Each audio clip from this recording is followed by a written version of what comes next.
Þetta var hörkuleikur gegn IR, hvernig metur þetta betri leik? Bara ánægður að klára þetta. IR-ingar eru bara mjög flottir og þeir eru undirbúin leik og við erum búin að spila móti mörgum fyrstu þetta liðum. Þá eftir að horfa þeim sérstaklega í síðustu tveimur leikjum á móti Dóra og Háka og þeir líta bara mjög vel út og að sjálfsögðu leikur breytist eftir 30 eitthvað mínútur þegar Ommi fær spjald og þeir fá bara viti sem komast yfir, en svona held yfir mest ánægður hvernig styrk í liðinu var. Við erum að lenda tvisvar sinnum undir bæði í leiknum og svo í vítaspyrnukeppninu, sýnum mikið styrka, panika ekki og klára þetta á endunum sem var bara markmið fyrir leik, þannig bara mjög ánægður með strákana. Aðeins um þetta rauða spjald, sástu atvikið? Nei, ekki alveg nóg vel og ég ætla bara að kíkja þetta núna, en eins og segi það er bara ekkert að pæla ekki mikið hvernig var og var þetta rétt eða ekki, hann bara dæmdi á það og þetta er bara fyrir aftan okkur. Með þessa mínútur bara í lok fyrra áleiks, þetta rauða spjald, síðan skoruð þið strax 2 og fáðu víta á okkur, hvernig var þetta fyrir þér?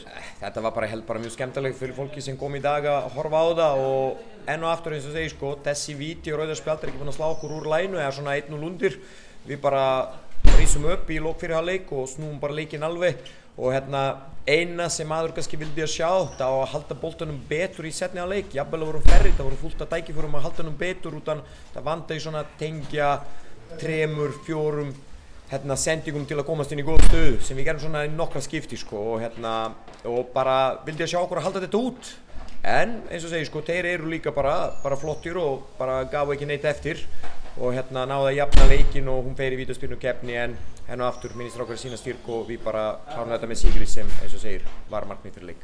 Stefán Óvetetja var markmaður? Stefán er búinn að vera á mikið uppleið núna í vetur og strákur sem bara leggja hart á sig, bara mjög heiðalegur og dúlegur og yfirleitt þegar þú svona leggja svona vinnu eins og hann er búinn að gera, þá gerast góða hluti og þú fær alltaf þetta tilbaka og hann er bara á flotti leið.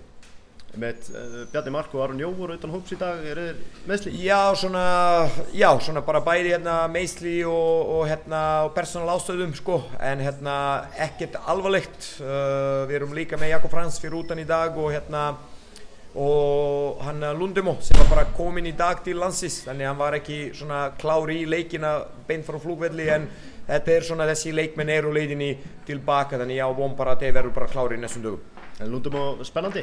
Já, bara mjög, alvöru atvinnumaður, vel motiver og fókusar fyrir verkefni með okkur og þannig bara eins og segi bara eins og allir hinni leikmenn, við erum á réttri leið með liðinu og verðum bara að halda áfram. Hvernig svona staðan á hópnum? Er það að leita eftir frekari styrkingum?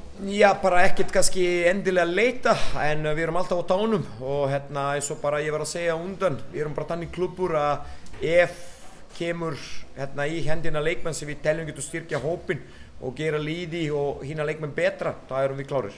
Er þið ennþá að leita af markverði? Nei.